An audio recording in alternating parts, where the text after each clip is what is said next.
Bonjour à tous, alors on se retrouve aujourd'hui pour une petite vidéo des 5 choses que je n'aime pas sur la Tesla en général. Donc du coup on va tout de suite commencer dans le vif du sujet avec le premier. Alors quand je pars de chez moi, je n'ai pas internet pendant facilement 2 à 3 minutes. Donc ce qui veut dire que comme j'écoute Spotify, si j'étais sur un titre je peux pas le changer. Et pour la navigation pareil, la carte GPS ne s'affiche pas correctement. Donc je ne sais pas pourquoi ça fait ça. Est-ce que c'est le fait que ça déconnecte du Wi-Fi? J'ai pas trop l'impression parce que bien souvent elle n'est pas en Wi-Fi, puis elle a du mal quand même à capter le réseau. Et j'ai le même souci également quand je change de pays. Donc ça m'arrive très régulièrement, vu qu'on est frontalier, d'aller en Belgique. Quand on arrive en Belgique, il se passe vite 15-20 minutes avant de pouvoir recapter le réseau. Ça m'est arrivé également quand on a été voilà, un petit peu voyager. Donc c'est vrai que c'est pénalisant parce que quand on arrive dans le pays, on connaît pas forcément la route. Et puis du coup, donc le tracé GPS il reste affiché, par contre la carte s'affiche pas du tout. Donc vous voyez juste s'il faut tourner ou pas, c'est noté, mais après vous voyez pas la vue satellite ou la carte. Donc voilà, puis la musique qui se coupe pendant quelques minutes. Donc c'est vrai que ça fait un peu bizarre. La petite solution que j'ai trouvée à ça pour régler, mais c'est vraiment pas miracle, c'est de redémarrer, mais pendant qu'on roule, donc il faut appuyer sur les deux boutons du volant en même temps, les maintenir enfoncés. Ça redémarre et ça capte un petit peu plus vite le réseau. Voilà, donc c'est vrai que ça, ce petit point-là, il est assez négatif. Alors, le deuxième, c'est les vocaux. Donc c'est vrai que quand vous rentrez votre téléphone, il est en Bluetooth avec le véhicule, et donc tous les vocaux, vous ne les entendez pas parce qu'il est sur le véhicule, mais comme vous écoutez par exemple une autre source, Spotify ou la radio, vous les entendez pas. Donc ce qui fait que si on vous envoie un vocal que vous voulez écouter, même à l'arrêt, voilà, je dis pas ça d'utiliser le téléphone quand vous roulez, mais vous êtes à l'arrêt, vous recevez un vocal ou un snap, vous voulez le vérifier, vous pouvez pas parce que vous n'aurez pas le son. Et la seule solution, c'est de quitter, donc d'aller dans les menus, de lancer ici le Bluetooth, de sélectionner le téléphone et d'avoir du coup le son par la voiture. Le souci, c'est que si vous étiez dans une playlist ou voilà, sur quelque chose que vous aviez lancé, vous êtes obligé de le quitter, il faudrait y retourner, le relancer. Je trouve ça un peu dommage. C'est vraiment pénalisant au quotidien. D'ailleurs, s'il y en a qui ont une solution pour éviter ça, je suis preneur parce que ça, j'ai pas trouvé. Alors le troisième, c'est les variations de prix.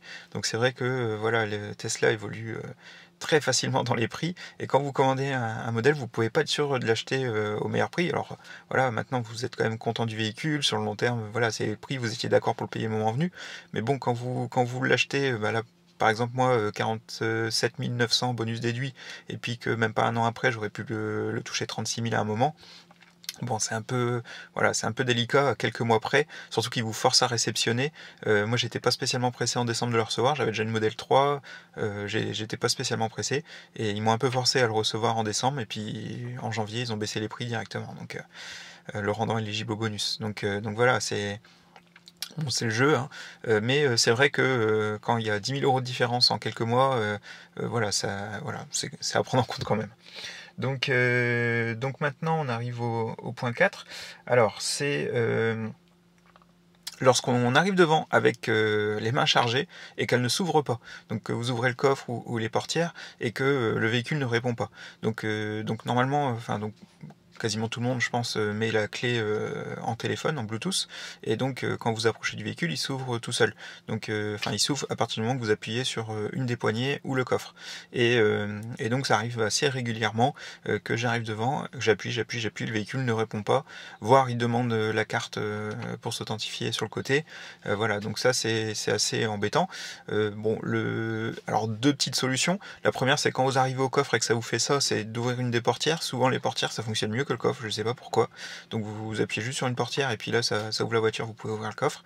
Et la deuxième, si ça répond vraiment pas, c'est de sortir le téléphone et de déverrouiller le téléphone. Enfin moi il a Face ID, et donc à partir du moment qu'il déverrouille, même si je lance pas d'appli rien, ça fonctionne. Alors je sais pas pourquoi, c'est un iPhone, après je sais pas si c'est un problème logiciel, mais à partir du moment que c'est peut-être le téléphone qui était en veille et qui s'est pas bien réveillé avec le véhicule, c'est possible. Et donc le fait qu'il se déverrouille, là ça fonctionne, je peux ouvrir le véhicule. Donc le dernier point, ça va être l'autopilote et le freinage avant de doubler. Ça c'est vraiment pénalisant. Autant changer de voie, vous savez, ne pas avoir l'autopilote amélioré, ça me dérange pas du tout. Ça va, enfin voilà, je pense que c'est plus fluide même que de l'utiliser en automatique. Alors sauf quand il n'y a pas grand monde, mais sur l'usage habituel, je pense que voilà, moi je fais même pas attention à ça. Par contre, le fait que quand on arrive à l'approche d'un véhicule, même en ayant réglé ici la distance à 2, voilà, le véhicule, même quand il est encore assez loin, il commence déjà à ralentir. Donc, alors que vous êtes en train de doubler et qu'il y a peut-être d'autres véhicules derrière vous. Donc ça, c'est assez, voilà, c'est pas très agréable. Donc, alors la solution, c'est d'accélérer à la pédale, mais bon, je pense que ça serait mieux une solution logicielle, voilà, où il continue à avancer jusqu'à une vitesse cohérente. Hein, mais c'est vrai que quand on est encore très loin du véhicule, il commence déjà à ralentir. Et pareil, quand on double, il faut que nous, on ait bien les 4 roues dans la nouvelle voie, que l'autre véhicule reste bien sur la droite, et il met encore du temps à accélérer. Il se passe vite 4-5 secondes avant qu'il commence à accélérer. Donc quand il y a des véhicules derrière, voilà, vous voyez qu'ils vous collent aux fesses. Donc pareil, il faut mettre un petit coup d'accélérateur avec la pédale. Bon, voilà, donc c'est vrai que c'est un point assez pénalisant. Et donc aussi quand vous êtes dans les bouchons en autopilote, le freinage est assez fort, mais c'est surtout les redémarrages qui sont violents. Voilà, quand vous avez des passagers, vous le voyez, même eux, ils sursautent. Donc ça, il y a une petite solution à ça, c'est de passer dans le menu et de vous mettre en mode confort au niveau de l'accélération. Alors pareil, voilà, ça pourrait être mieux. Vous êtes obligé de faire cette manip quand vous êtes dans les bouchons, et là, une fois que vous avez mis ça, quand elle va redémarrer plus progressivement. Donc ça va éviter les gros à-coups. Quand vous êtes en accélération standard, là, elle vous met des sacrés à-coups. Elle appuie franchement quasi 2 tiers de pédale, donc vous êtes collé au siège. C'est pas très agréable quand vous voyagez en famille. Surtout quand ça arrête et ça redémarre, que ça fait que ça. Voilà. Donc voilà, j'espère que cette vidéo vous a plu. N'hésitez pas à dire également les points qui vous énervent, j'en ai peut-être oublié, ou il y en a peut-être auxquels j'ai pas pensé, en commentaire. Et puis je vous souhaite une très bonne journée. À bientôt.